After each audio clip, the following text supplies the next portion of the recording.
From St. Louis Public Radio. This is the Politically Speaking Hour on St. Louis on the Air. I'm Jason Rosenbaum. More than 30 years ago, Missourians made a momentous decision about the Missouri General Assembly. They enacted strict term limits, allowing someone to serve 8 years in the Missouri House and 8 years in the Missouri Senate. That 1992 initiative came at a time when Missouri House and Senate members often served for decades. They accumulated a tremendous amount of power and influence in the process.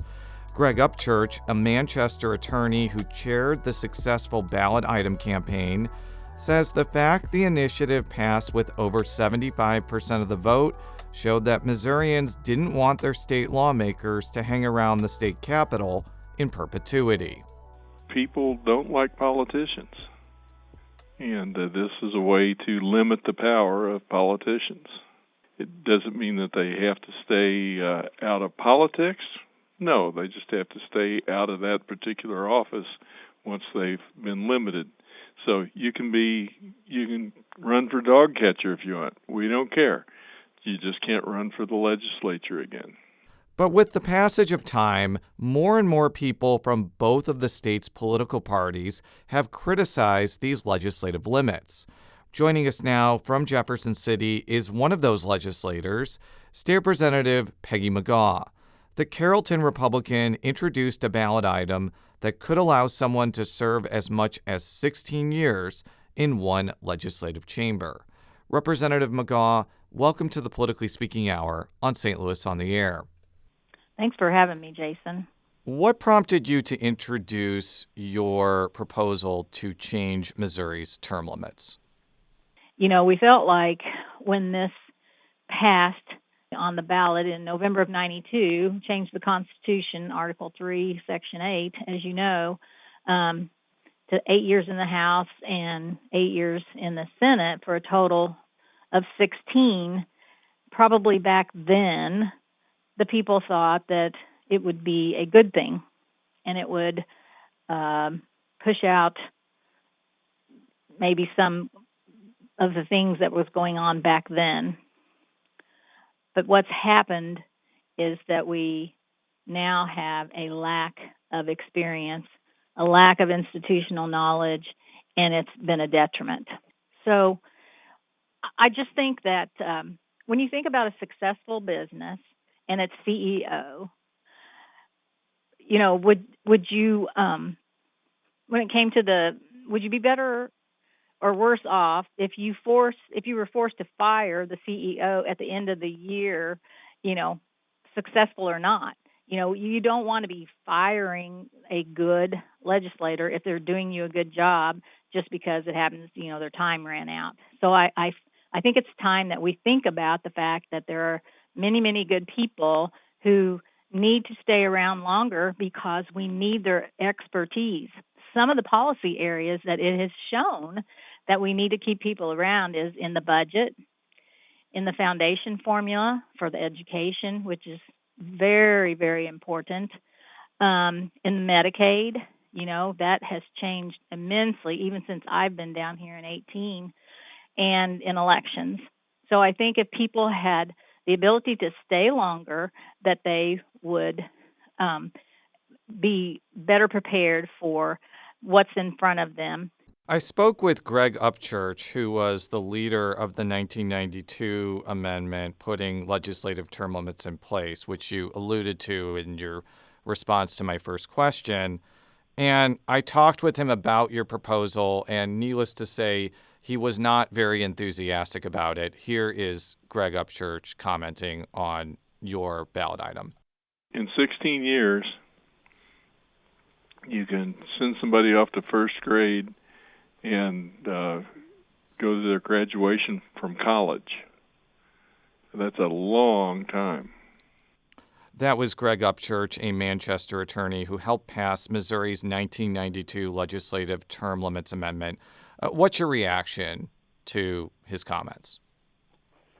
Well, I appreciate, and they worked really hard. I think that passed the initiative petition that you're passed with over 70, maybe even 75% Yeah, of it the was vote. over 75% of the vote. I Okay. had to double check that while I was researching this topic, but continue.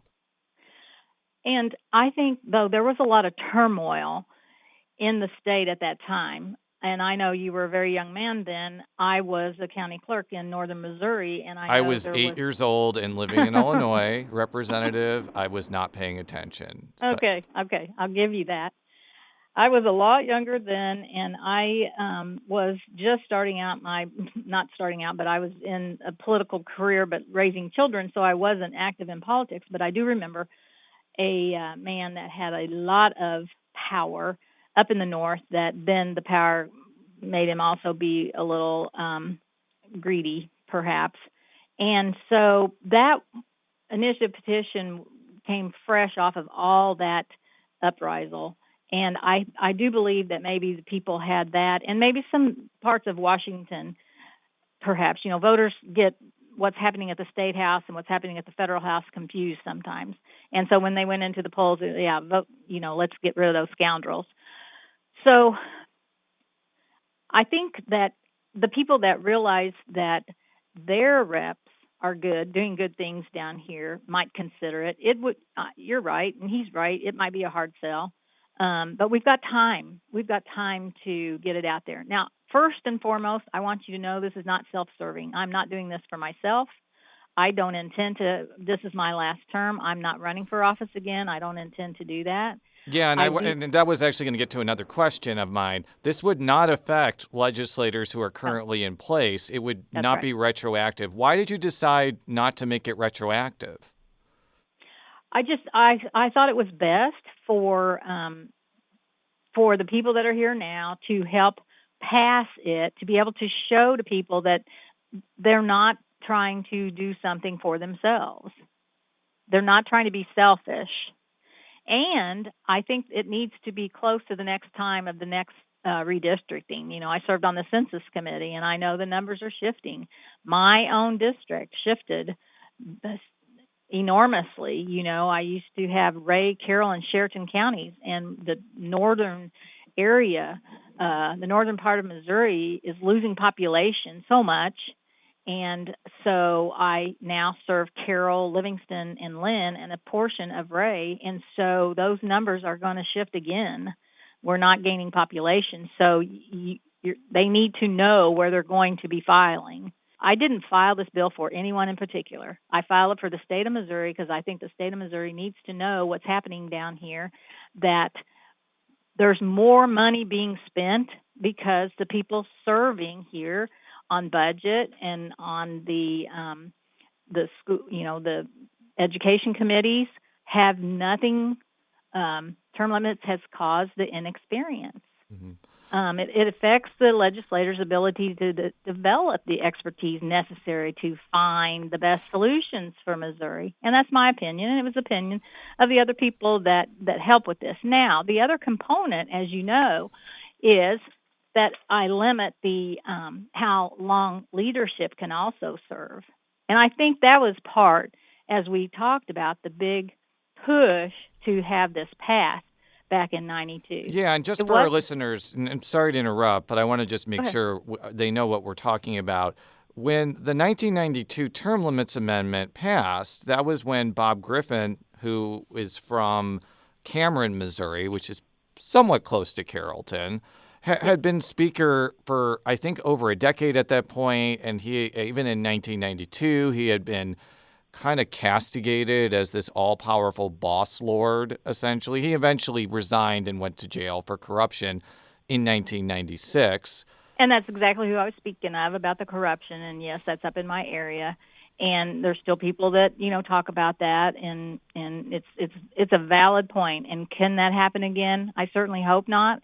And so with this provision, it wouldn't, hopefully, because the limit would be the length of time any legislator can serve as Speaker of the House and President Pro Tem of the Senate, as no more than 2 terms in the House and no more than 1 term in the Senate.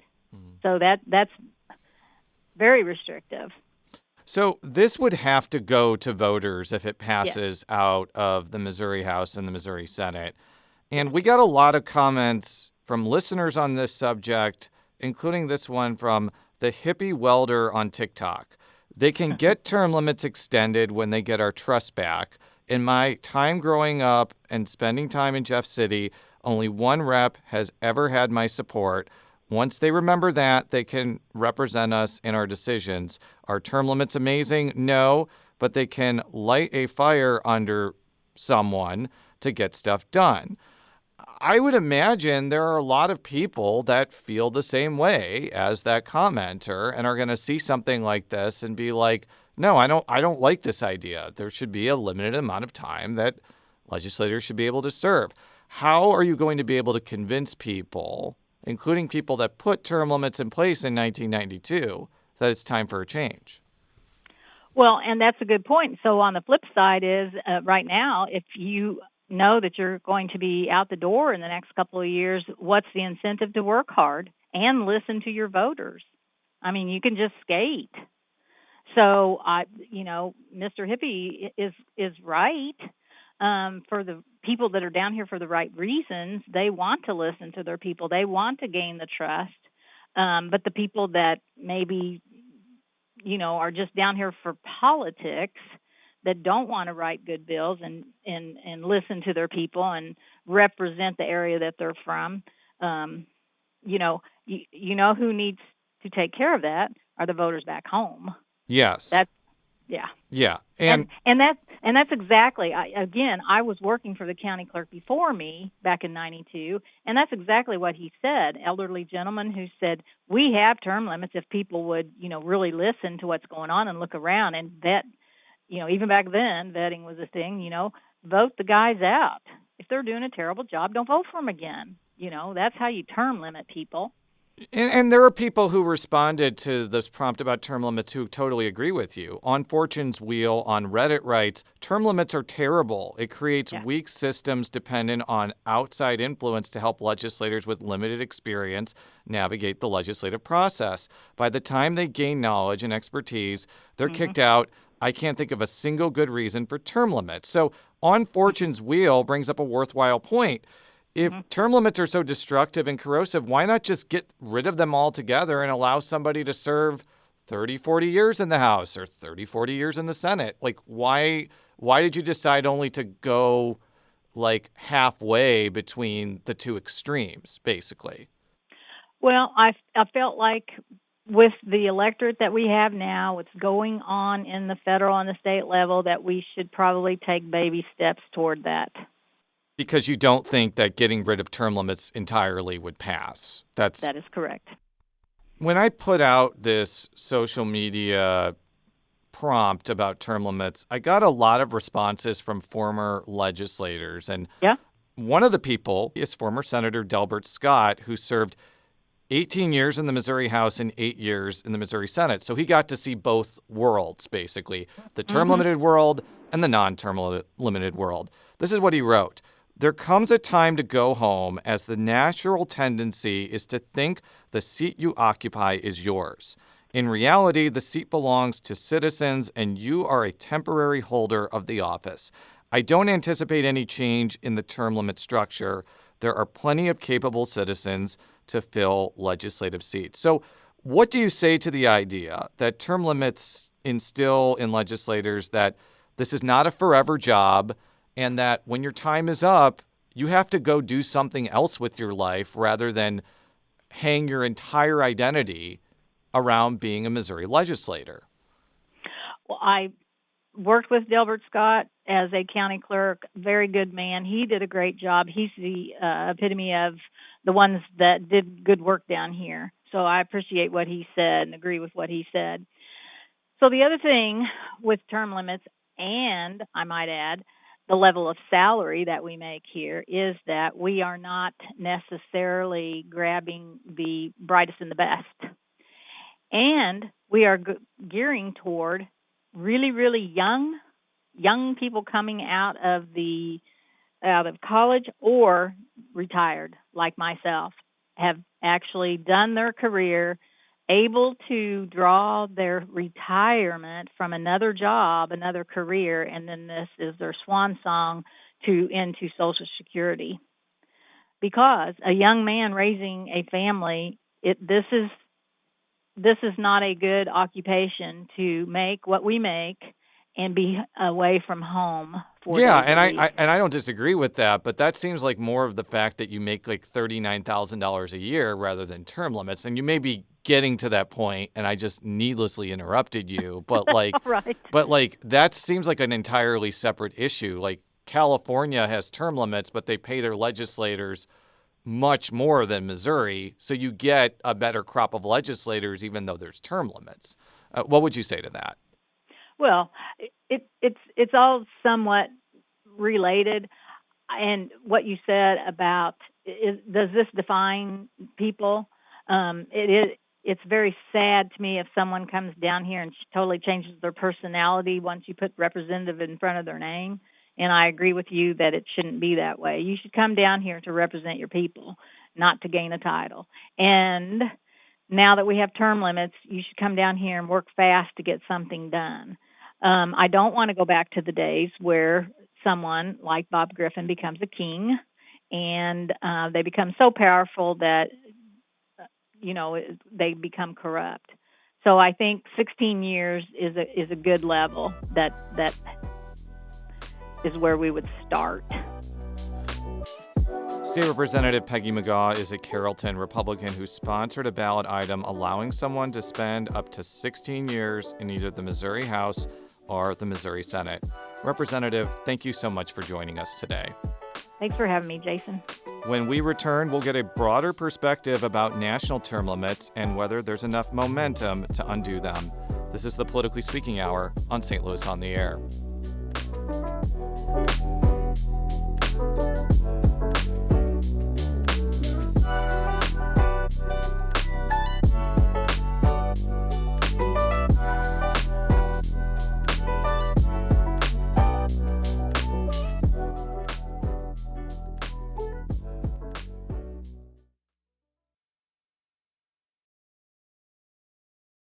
Welcome back to the Politically Speaking Hour on St. Louis on the Air. I'm Jason Rosenbaum. In our last segment, we discussed an effort from a Republican lawmaker to allow someone to serve up to 16 years in the Missouri House or the Missouri Senate. Getting that through the legislature is an open question, but getting voter approval may be an even tougher climb. 16 states have legislative term limits, and they were often adopted through a ballot initiative with widespread support. That makes some longtime Missouri political figures, like former Lieutenant Governor Peter Kinder, doubt whether voters will ever change the 8-year limits on serving in the House or Senate. I could make you an argument on either side, but I think it's academic because the people grafted this onto our Constitution by a 72% vote, supermajority, and it's not going anywhere. So are term limits here to stay in Missouri and elsewhere, or could they be tossed into the legislative trash heap? Thad Kousser is a political science professor at the University of California, San Diego. He's the author of Term Limits and the Dismantling of State Legislative Professionalism, which closely examine the impact of legislative term limits across the country. Professor Kousser, welcome to the Politically Speaking Hour on St. Louis on the Air. Thanks very much for having me. As I mentioned, there are 16 states that have adopted term limits for state legislative posts. When did you find that this idea started to gain a little bit of traction across the country? Term limits is this ancient idea that's been around as long as ancient Athens, and Aristotle actually argued for it. We actually had term limits in the first American government under the Articles of Confederation, but then the Philadelphia Convention, it's abandoned, it goes away, it's not in our Constitution, and it really disappears from American political life until 1990. So this was a year, much like 2024, where there's really an anti-incumbent fervor across the country. And that's when the modern term limits movement gets moving. And it's passed in, I believe, 4 states in that year and quickly spreads across the country and even gets included in Newt Gingrich's contract with America. And it's proposed but not passed by the U.S. House in that year. In some respects, I was kind of surprised that more states hadn't adopted some sort of state legislative term limits. Doing a little bit of research, some states have actually repealed them either through the legislative or judicial action. Why do you think that this idea hasn't caught on to all 50 states? Yeah, it's a great question with a simple answer. Legislators don't like to enact term limits on themselves. Uh, and so you see it happen in states that have the initiative process. So almost all of the initiative process states originally passed it. 6 of them get overturned, 4 in the courts, 2 by state legislators, leaving the 16 states. So it essentially filled up everywhere, but passed no, but hardly had any success where legislators had a monopoly on the lawmaking process through a lack of the initiative process. Missouri has a limit of being able to serve 8 years in the House and 8 years in the Senate. How does that sort of setup compare to other states? That's the most frequent kind of term limits we have in the state. So that's what you see in places like Maine, Colorado, Florida, where they called their initiative the 8 is enough initiative. Places like Ohio, South Dakota. Uh, the real difference is between these kind of 2 sets of term limits. One is the set of states, the most common ones that give you a certain number of years in the House, certain number of years in the Senate. But there's another group of states, including Oklahoma, and then Arkansas moved in this California into this category, and California moved in this category, which says, you know what, we're going to put a total term limit of 12 years, but let you serve that in whichever house you can convince voters to elect you to. And in fact, the other guest we had on this show, State Representative Peggy McGaugh, is proposing that exact idea, allowing somebody to serve up to 16 years in the House or 16 years in the Senate, but no more than 16 years. I guess my question from a practical standpoint, states that have done that sort of arrangement, has there been any tangible benefits compared to states with like a strict 8 year in each chamber term limit, like Missouri? Yeah, we've been watching this very closely in California, and I think that this change, which happened more than a decade ago in our state, has brought exactly the benefits it was intended to bring, right? So the idea was there was just too much chaos under the old system. California had 6 years in the state assembly, 8 years in the Senate. That meant once people got into the House, they were immediately looking for the next place to move up to, the next committee to get. And then very quickly they're thinking about what am I going to do when I leave and trying to find a different office or a position in the administrative branch or with a lobbying firm. And so that sort of 6 years, and I guess the argument would be that the 8 years that Missouri has just wasn't enough for people to do the job that they were sent by voters to do. And so if you could let them have a career in one of those houses and spend the entire time, you'd see both some of the keeping of some of the institutional knowledge, letting people get on a committee, develop expertise, move policy in that realm, take on the bigger issues of the state year in and year out, but then be gone in 12 years and bringing in a new person and fresh perspective so that they would have time to, so that the legislature would have the benefit of turnover that term limits was intended to bring without the chaos that they were creating. Given that there are so many ordinary people who follow Missouri politics who have told me that they think term limits are the worst thing that has ever happened to us, you might be like, how did over 70% of voters in 1992 approve this? And I guess my response would be that there are also a lot of people like Staniforth J on Instagram who wrote to me, 8 years seems like plenty of time to make a difference and move on. We don't need lifetime politicians like we have in Washington. Is what you just heard a pretty common sentiment among voters who think term limits are a good idea? Yes, I think Americans are suspicious of politicians, and the idea that, again, as I said, goes back to Aristotle, who said that each should rule in turn over all. The idea that people should only spend a bit of time in government and then go back and live under the laws that they have passed is really appealing. I think where you see public opposition is people who look up close at a Capitol and watch what turnover does and know how long it kind of takes for people to get into a subject area, develop some expertise, and then if by the time they've developed that expertise, they're close to being a lame duck and nobody else is going to respect them or cooperate with them, you see the real consequences that that brings for lawmaking. So term limits passed by really strong margins in nearly every state that they're proposed because they're so intuitively appealing, but the reality hasn't quite matched the full goals of term limits proponents. We got a couple of interesting comments from people who had alternatives to term limits. Friend of the show, Reese Ellis, writes on Instagram, the thing that would make the most sense is an age limit, not a term limit. We already have mandatory retirement ages for judges in Missouri.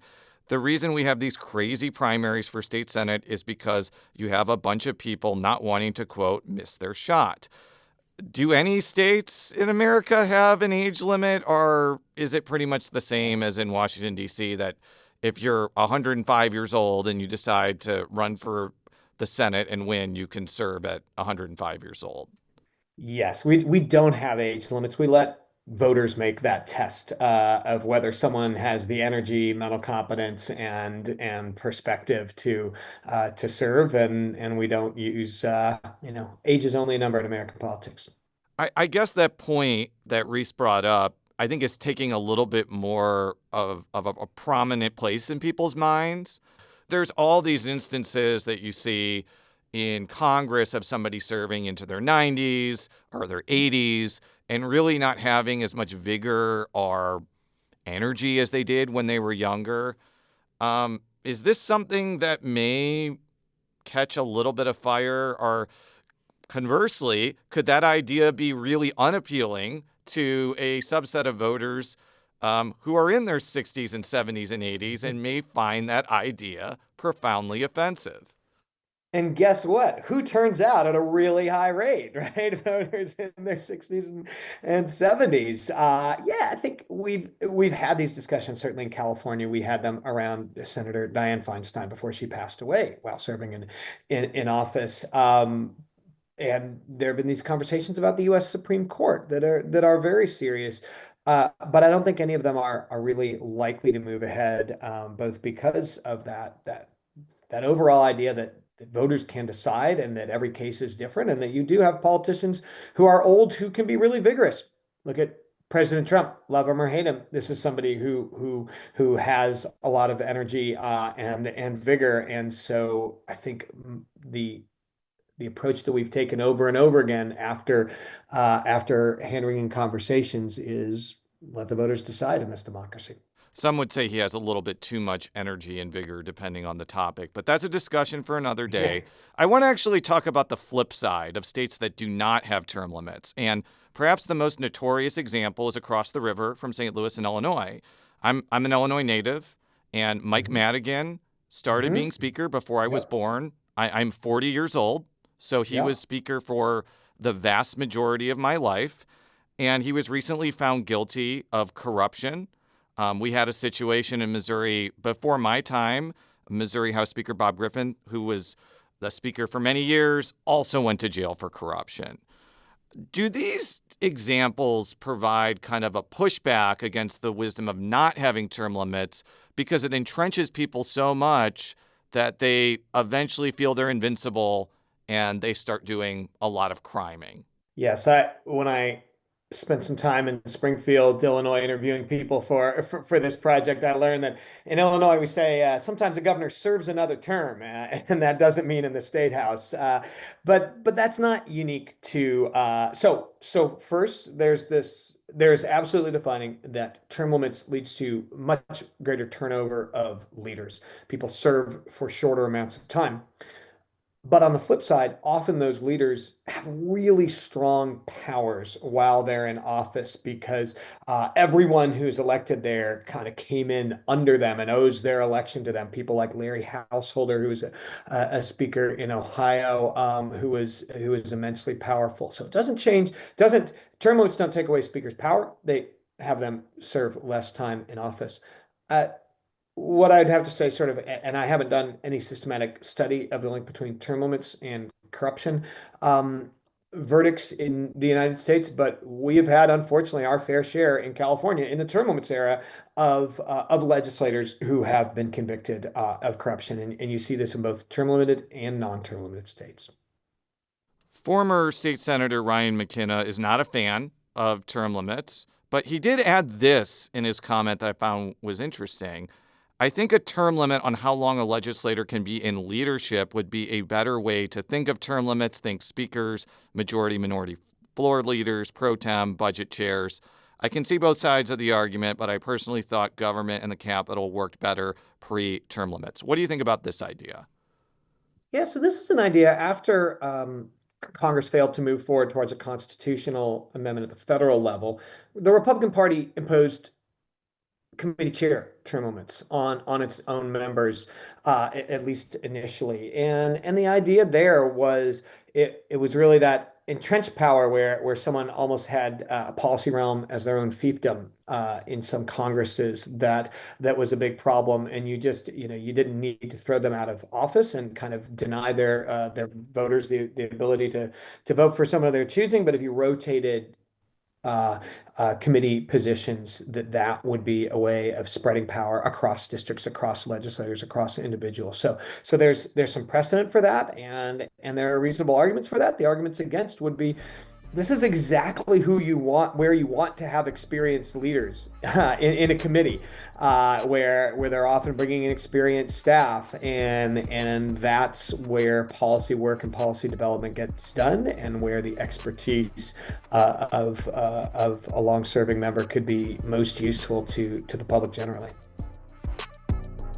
Thad Kousser is a political science professor at the University of California, San Diego. He's the author of Term Limits and the Dismantling of State Legislative Professionalism. Thank you so much for joining us today. Thanks for having me.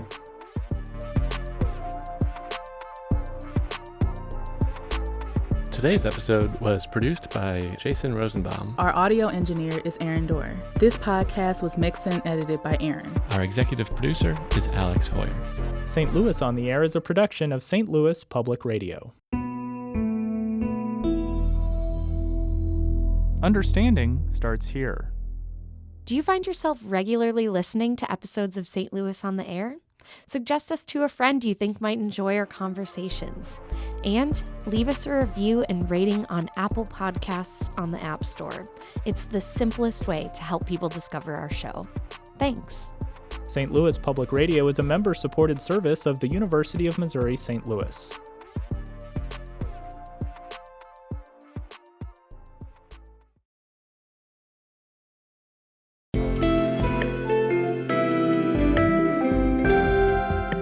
The Gateway brings you the day's news each weekday from around the St. Louis region and the state capitals in Jefferson City. Our schools are accredited. We don't need this bill. And Springfield. How many more years must pass before lawmakers see time is of the essence? I'm Abby Larico. Join me each weekday for The Gateway on the STLPR app or wherever you get podcasts.